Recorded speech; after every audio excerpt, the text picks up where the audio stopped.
Okay, so we're live. Let me share here.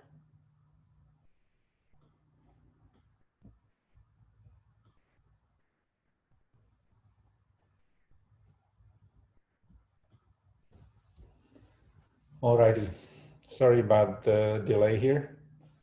Okay, so welcome to TST meeting. It's a public and recorded meeting. Today we're going to do a mixture of updates on µONOS and ONOS. So the agenda looks like this. First of all, Sean will provide an overview of the Bazelisk tool. Then we'll do a brief recap on the ONOS performance with some additional numbers from the last time we did a performance update. We'll also talk about Helm Chart release for both ONOS Classic and ONOS µONOS. And then Jordan and Adib will provide a little bit of an overview of some Atomix updates. So with that, Sean, can I have you take the helm? Yeah, I'll take from here, Thomas. I'll share my slides if that's okay. That's absolutely okay. Yep, let me unshare. Stop sharing. Okay, so hopefully. Yep, you can see it. Yeah, okay. So I wanted to talk about this Bazelisk tool, which is from the authors of Basil, effectively Google. And what it is it's like a wrapper around Basil that manages various Basil versions in a quite elegant way. It can be deployed as a Bazelisk tool on your system on its own, but I found with my experience the best way was to use it as a drop-in replacement for the Basil command itself, and it acts as a wrapper around it. It's something that's written in Go and can be installed using GoGet, or there are various different ways of installing it too. So what it does is it looks to your local directory and it sees if there's a .basil version file. If there is, it'll use that. Otherwise, it looks for an environment variable. Or if it doesn't find either of those, it'll just use the latest version of Basil. And that's something that changes quite frequently. Today I looked and it's up to version 3.1.0, you know, and I think 3.0 was probably only released 2 weeks ago. So how Basil is used, so there's this script here on the right hand side in Jenkins for the moment on the ONOS Basil master Basil verify branch, or sorry, build configuration, and it uses this like if statement to figure out which version of Basil it should be using, and it was this sort of drove me to investigate the Bazelisk tool. So basically, as you can see here, you know, once it gets to this point, it goes off and it installs Basil, it pulls it down, it expands it, it changes the mode, etc. like this, okay?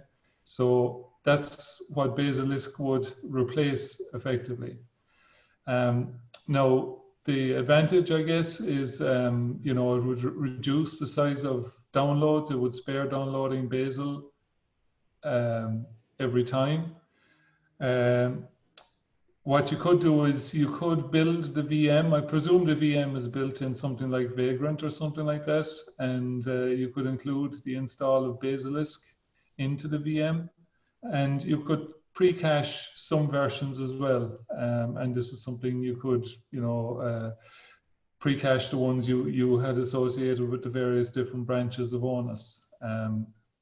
Now I have a kind of a discussion on what the steps would be on the next page, which I'll probably just flick to here, and it would be, and this is just really a consideration of what are the next steps, or what are the steps if we wanted to use Bazelisk in place. And so for developers, you know, I think it's very easy to replace it. You basically you download it, Bazelisk, you move it to user local bin Basil, overwriting any existing Basil installation,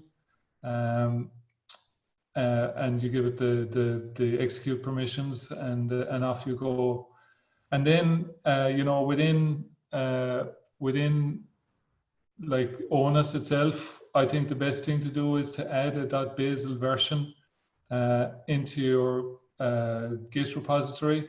And currently, the point here is that in ONOS 2.3 and master, I've already added that file. It's there, and the Bazel version is 3.0.0. And I've tried building with 3.0.0 and everything builds properly.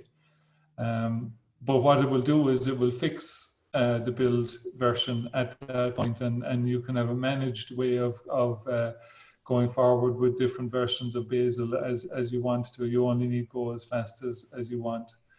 And I think it probably brings clarity for developers as well, in terms of, you know, knowing that the right version of Bazel will be used in the right version of ONOS. So the right version is downloaded into your .cache Bazelisk folder, and this is something that Bazelisk manages itself.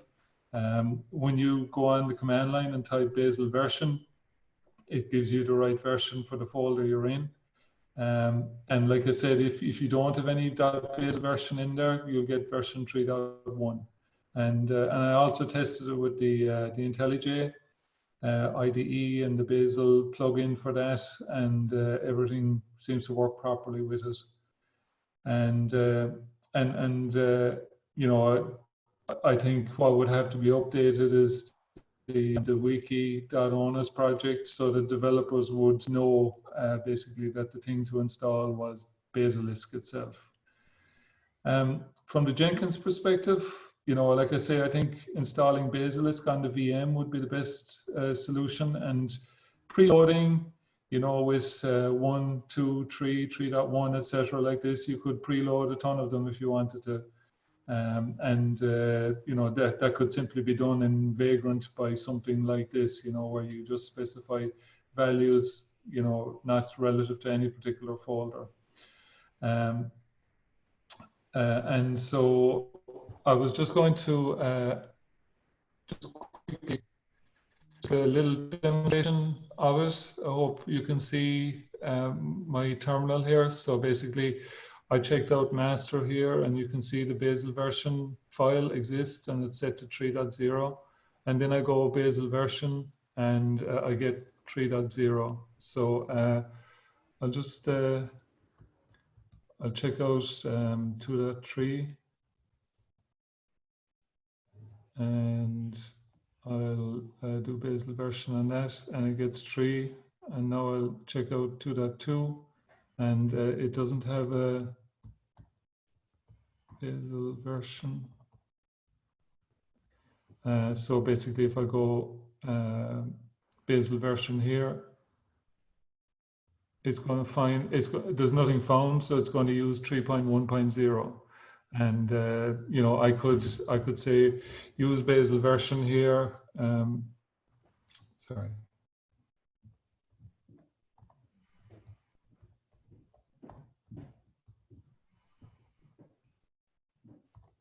Equals 1.2.1, and I can go Bazel version. Yeah, okay. So now it goes off and it downloads it. I'm not going to wait for that because that's going to take a while. But I'll just go into the .cache Bazelisk, and what you get is you get a JSON file and this bin folder, and inside in the bin folder there's you know, all the different versions of Bazel that I have on my system. I thought I had 1.2, but it's, or 1.2.1, but it's 2.2.0. So really, you know, I think I'd just like to get people's questions on it and what they think. Is it something we should go ahead with? I think this is great. We get a lot of these queries on the mailing list about, oh, I downloaded, you know, the latest version of Bazel and it doesn't work. We're always chasing whatever Google is up to. I think this is great. My only question is, do you have the ability, or have you asked someone to try it on the Mac? No, I haven't tried it on a Mac, Ray. So maybe I could get you to try it, or I could bring you? Yeah, I can do that. Later? Yeah, I think this is great. So I'm pretty sure it'll work on a Mac as well, but clearly we need to verify that. Yeah. But after we do, then it would be good maybe to update our quick, the developer docs for. I think it's on our ONOS Wiki for ONOS Classic. Yeah. And that way it would hopefully stem a lot of the questions that that come up, as Ray pointed out. That little script that you showed, Sean, is actually in a lot of the Jenkins jobs as sort of an include. So there's a little bit of work that'll have to be done on the Jenkins scripts, but I definitely think this is the way to go. Yeah, and we should definitely, I would say we backport this also to 2.2, and if possible also to 1.15. Yeah, I think that shouldn't be a big problem, really. I think it's easy to drop in the .basil version file anyway, because if Bazelisk doesn't exist, the file is just ignored anyway. Zach, I had pinged you with a couple of. You had pinged me with a couple of questions. Did I answer your questions? Yeah, you did. Thank you for that. I had two other ones. One, how frequently is Bazelisk changing? I guess I'm wondering, because if we're going to put this in CI executors, how frequently are we going to need to update Bazelisk, the tool itself? Yeah. I looked at it and it said that they had a Python implementation and they switched to a Go implementation, but yeah. But I mean, I don't know. You can see from the age of stuff there that it's relatively stable. It doesn't look to be changing on a daily basis or anything like that. So the releases tab at the top. Yeah.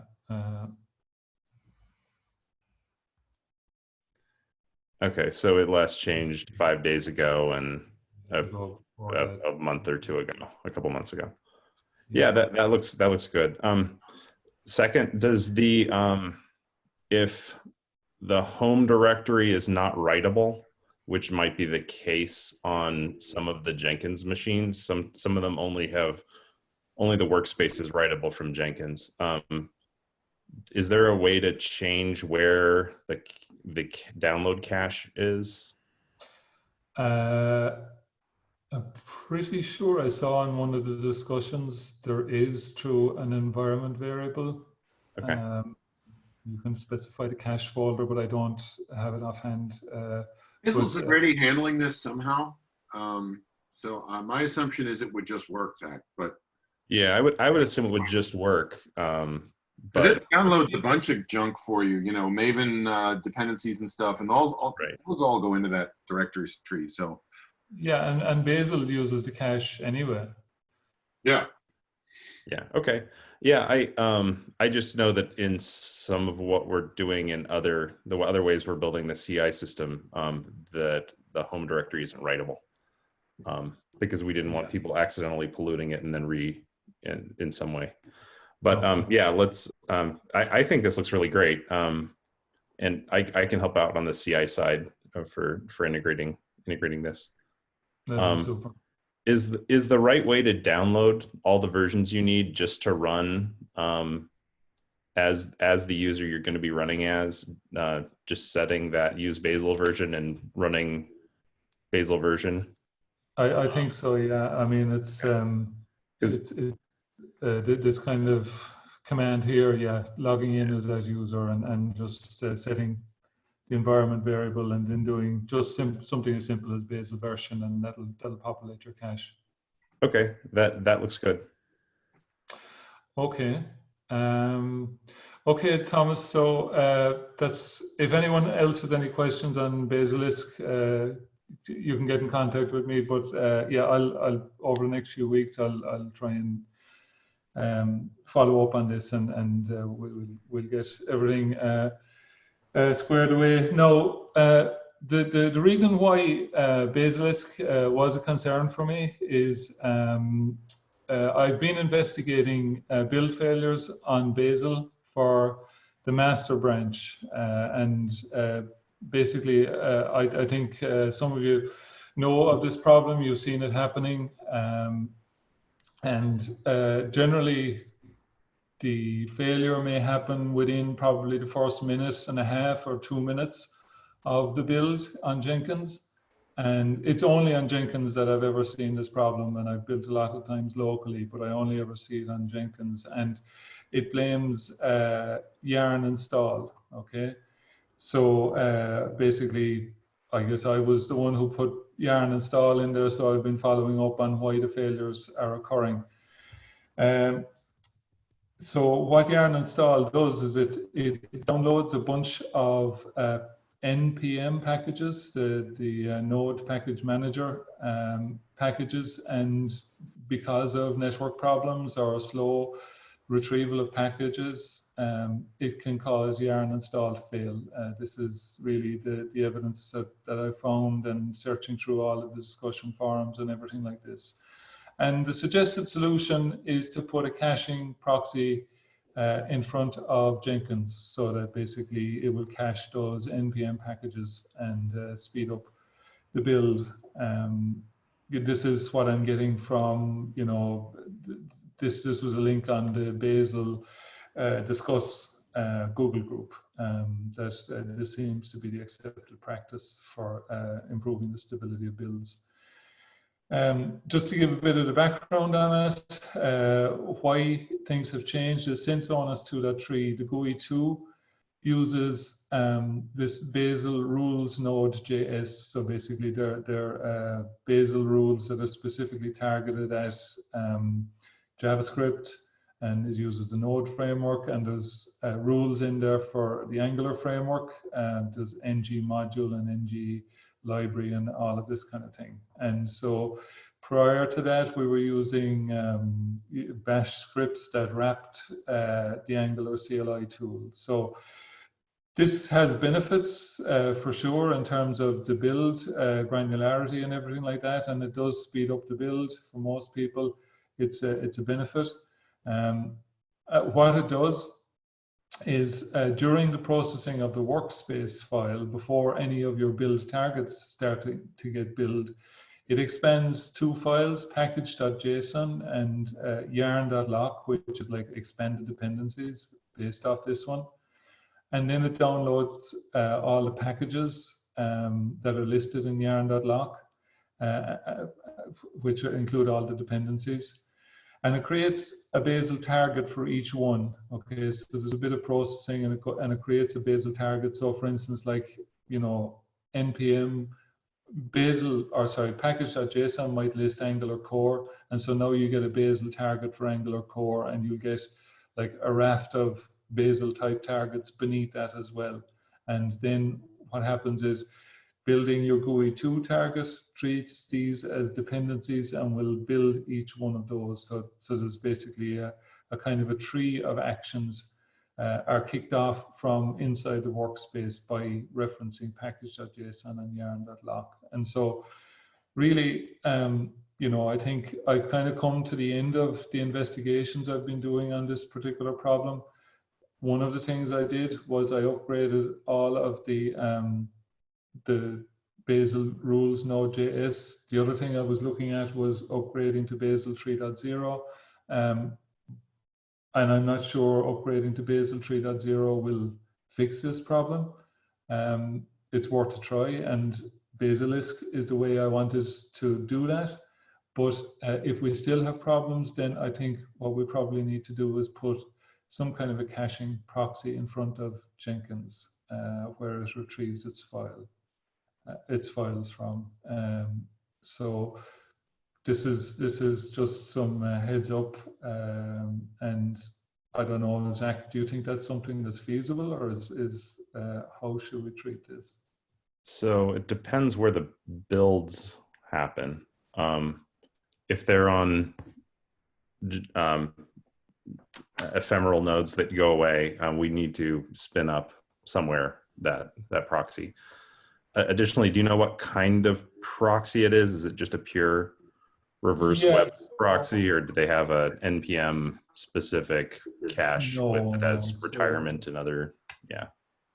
Yeah, no, these guys suggested Nginx, and that basically VM would set the HTTP proxy environment variable to point Basil at it. So, you know, I think this vagrant would probably set that in the build VM, and then the Nginx proxy would sit there as a kind of an always running kind of a service or something like this, some kind of a virtual machine that's really just caching all of those packages.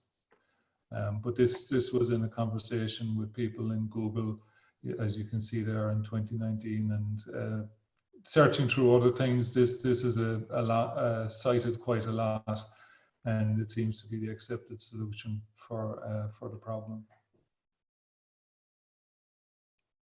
Okay, I think that's possible. It's just a matter of getting all the configuration set up, and we can host that alongside if it's ephemeral in AWS on a static node or somewhere. Yeah, Zach, Okay. these are all, well, the builds that Sean is talking about all happen on AWS on-demand nodes. Yeah, so we'd want something that would persist outside of those. Right. So, yeah. Yeah, Carmelo, you're talking about persistence. Is there a way in Jenkins to actually persist files across builds, like for the purpose of caching these files and then re-downloading them? Like this is pretty common in other systems like CircleCI, Travis. So instead of setting up a proxy, essentially we instrument the Jenkins build to keep some of the files up and downloaded during the build, like the node packages. Yeah, that's normal. So the way we're doing Jenkins right now with ephemeral nodes that go away in AWS is not the way that most people set up Jenkins. Most of them set up slave executors that do persist, and then you can just persist things on the local file system.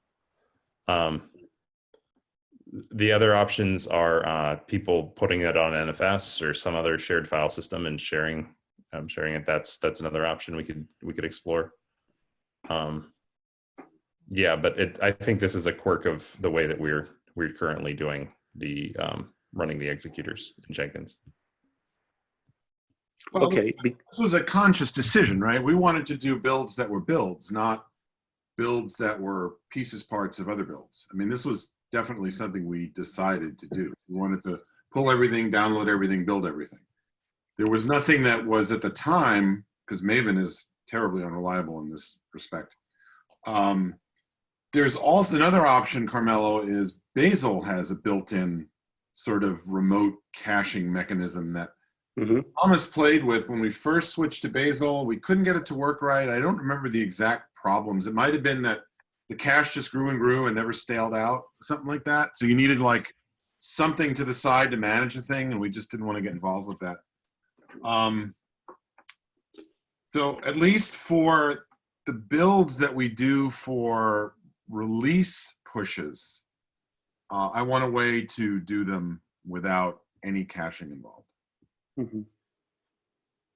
So if it's a variable that controls whether it uses the cache or not, we can just turn that on and off as a option. Yeah, like a pointer to the proxy or something like that. Yeah, and if the proxy IP or whatever isn't set, it tells that and in the script and doesn't set the variable and therefore doesn't use the proxy.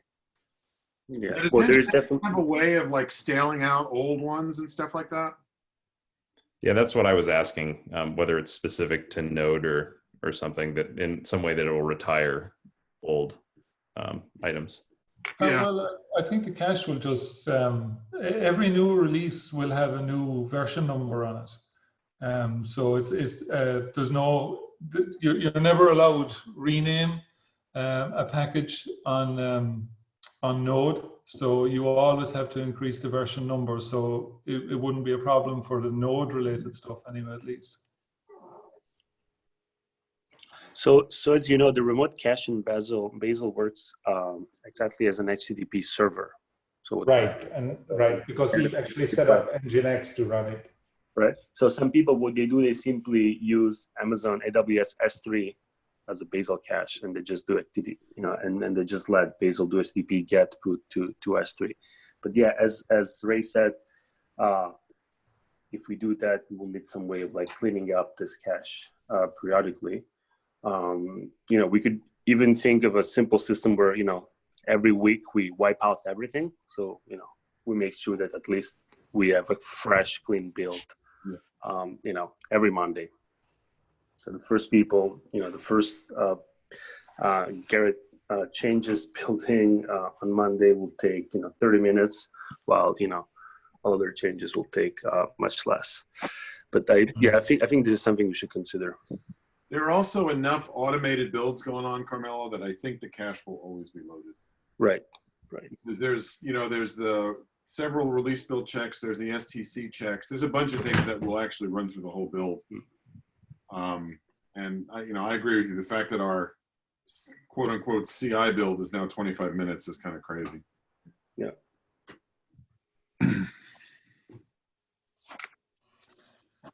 Okay, that's all I had on it. Okay. Thank you, Sean. Okay, I'll stop sharing. Sounds good. So, Wuzhong, do you want to do the performance update? Yes, I can.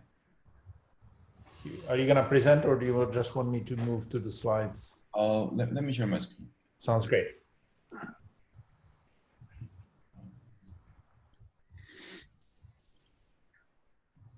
Yeah, can you see my screen now? Yep. Awesome.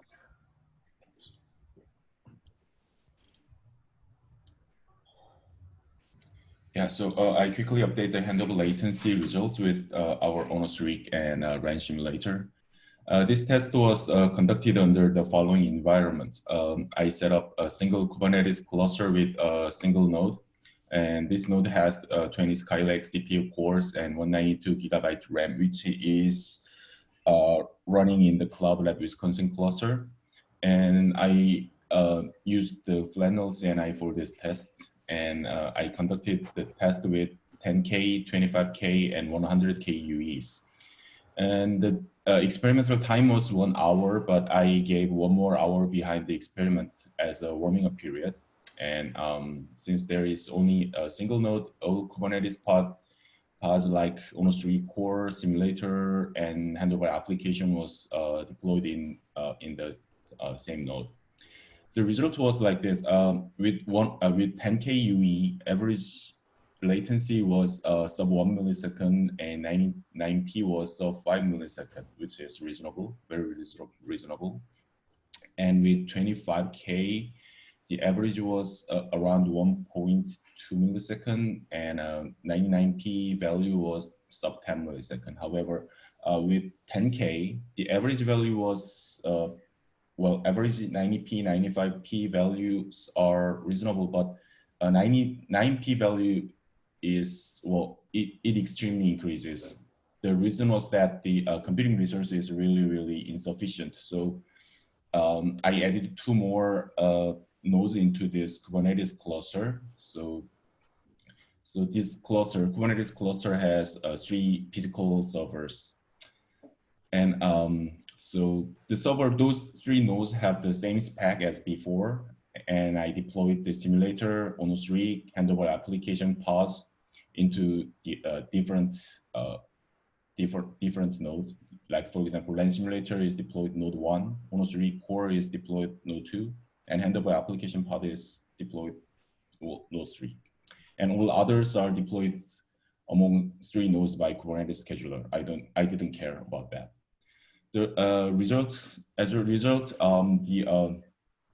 so with 100K, the 99p value was finally reasonable, sub 5 milliseconds. So to sum up, our single ONOS rig instance and handover app instance can support even 100K UEs with reasonable handover latency.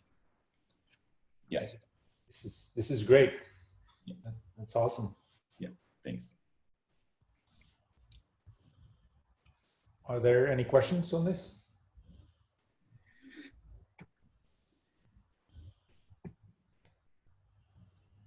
No, I I think it's great. It really shows the scalability. Yeah, I think so. Very cool. Yeah. Thank you for doing that, Wujan. Yeah. All right. I think we can probably move to the Helm Chart release then. Yeah, I'm going to share my screen too. Quickly, Wujan, before you go, Oz has seen these results, right? Yeah, he knows. Perfect. Perfect. Thank you.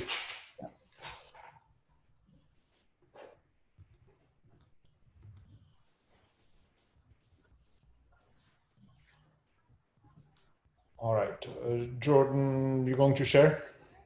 Yeah, I'm having a permission issue there. 1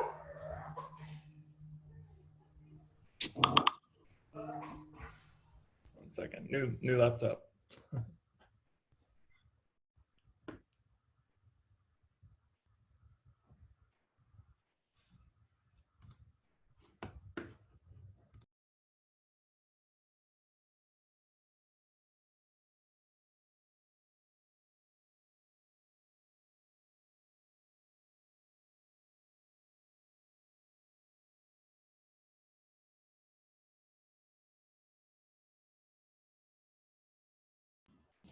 I think he needed to have a plugin installed. That's probably why.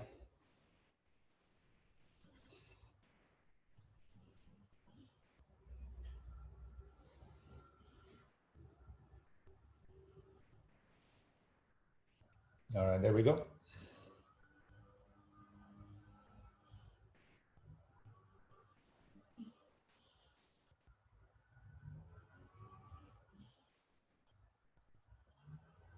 You muted, Jordan. Thank you. So we've been working towards releasing everything over the last sprint, and so we released all the Atomix images and Helm charts and the ONOS images, and are working on the Helm charts, and I'll talk about how we're doing that. So we're using this tool called the Helm Chart releaser tool, which seems to work pretty well, and I'll show you how it works. So in the so there's a script that I added. Sorry, my kids are screaming, but yeah. So this script uses the Helm Chart releaser tool, and the way it works basically is there's in both the Atomix Helm Charts repo and the ONOS Helm Charts repo, there's this release script. It clones the repository and runs Helm package. So Helm package is a Helm command which basically generates a TGZ file, which is what's released. And then this is the chart releaser tool, CR upload. So there are 2 steps to the release process. So CR upload basically creates a release. And so if you go like,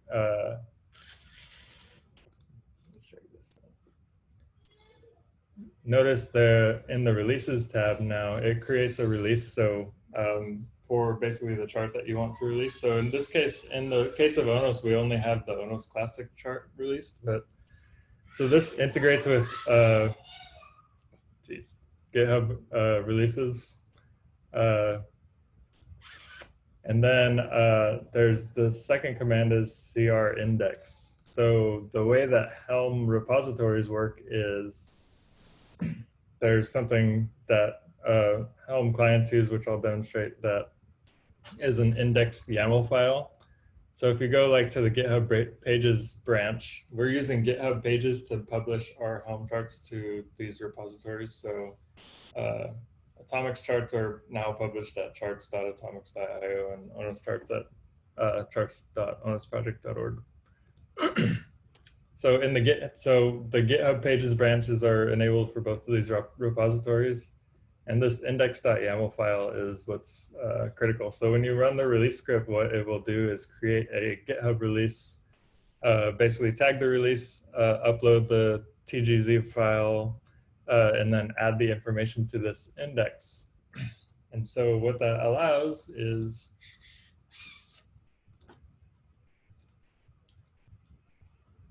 you can do like Helm repo add ONOS project.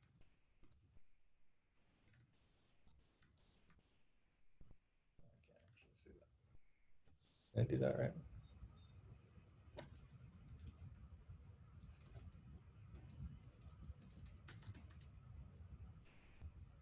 Yeah, so I added the ONOS project's Helm Chart repository, and when I search the repository, I can see all the charts in it. Currently, we only have the ONOS classic chart run, but what this is doing is querying the GitHub pages index YAML file that's maintained by the release script to get a list of charts. And so once we get all the charts published, you'll be able to look at all the charts that are available, which application versions they support. Like the Atomix repo has a bunch of charts in it already. And so that allows you to use the client to deploy charts. So now that the client is linked with the repository, I can deploy all the Atomix charts in the ONOS chart. And the Atomix release process works exactly the same way with the exact same script. In the case of Atomix, there are already 35 releases. I've been using this script a lot, and it works great. So we just finished cleaning up all the Helm charts. So are probably going to start doing at least an initial release of the ONOS Helm charts, so that we can start deploying using the actual chart repository. But there's still some more work to do. For Cord to have a much improved process for CI, which we still need to work on, but we're just about done with the initial release at least. So that's all I got. This is great. Thank you, Jordan. All right, and while you have the stage, do you or is it Adib who are going to talk about some of the Atomix updates? Oh yeah. Hold on. Actually, let me share my screen one more time. Okay. Yeah. So I mean, think about this. As part of the Helm Chart update, we also updated the Atomix API. So I'll show an example of this.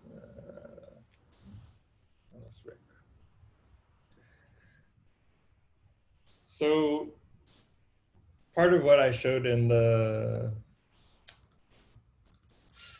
think about this.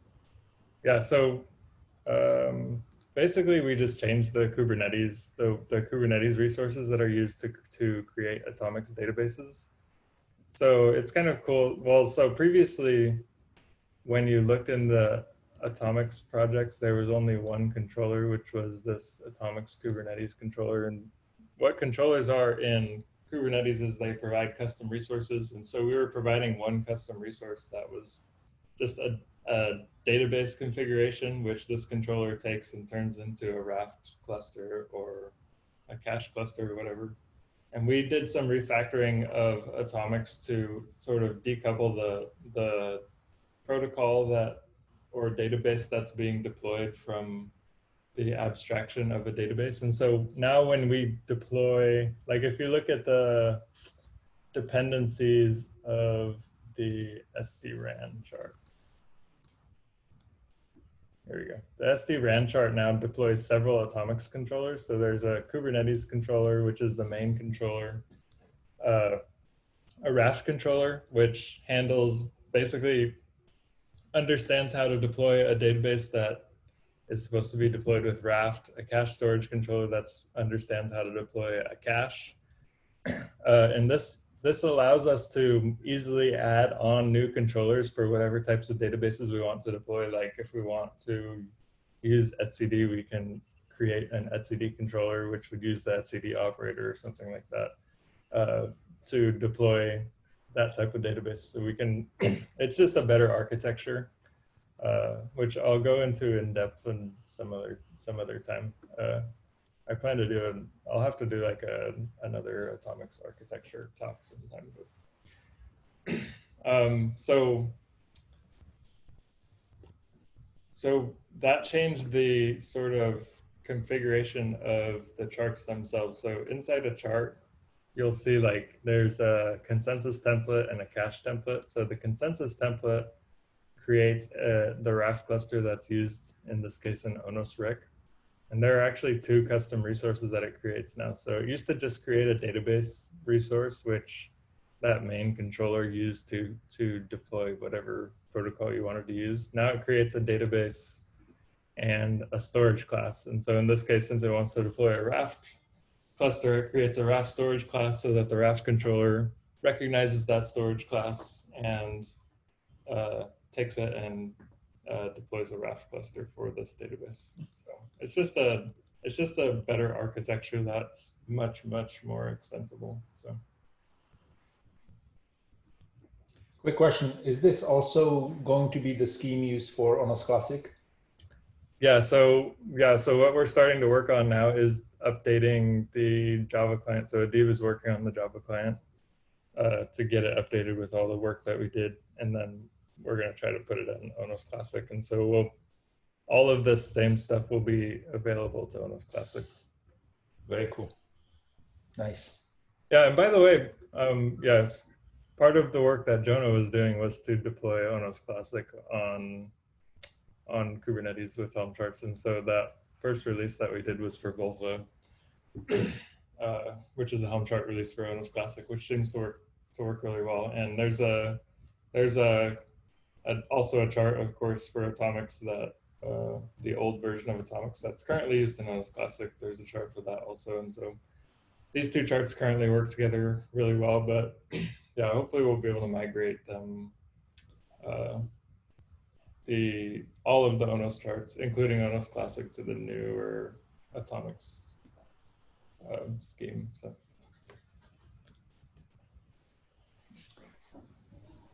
Very nice. Do people have any questions on this? So Jordan, this might be out of scope for this discussion, but is there a guide somewhere for Atomix for how it should persist storage? I'm assuming that all of these schema extensions in Kubernetes run and then require like a local disk or something else backing them. Yeah, so this is the benefit of the newer architecture that we're using. So I mean, whether a database needs persistence depends on what the protocol that it runs and the consistency that it guarantees. Like the cache doesn't need the cache is just an in-memory store that doesn't need a disk to back it, but the Raft protocol always needs disk. And so the storage classes, the custom resources that are created for each type of database can provide their own fields. Like Raft should, so we're still working on the persistence thing, but the Raft storage class resource will provide configuration and require configuration for persisting data to disk. But we're still working on the documentation and figuring out persistence. So since we haven't gotten to a point where we absolutely need that, it hasn't been totally implemented yet. Okay, that sounds good. I did a little bit of work over on the Cord project for using, I think it's called Rook, that lets you create persistent volume claims that can be, in terms of an API, of various types. So that might be something to look at if you need a backing store for those volume claims. Yep. Yeah, I imagine we'll expose the same thing through something like the Raft storage class. We just support something like a persistent volume claim template, like the stateful set resource does, and so users can theoretically use whatever they want to create their volumes, which is how it should be. But yeah, I'll look at that. Okay, that sounds good.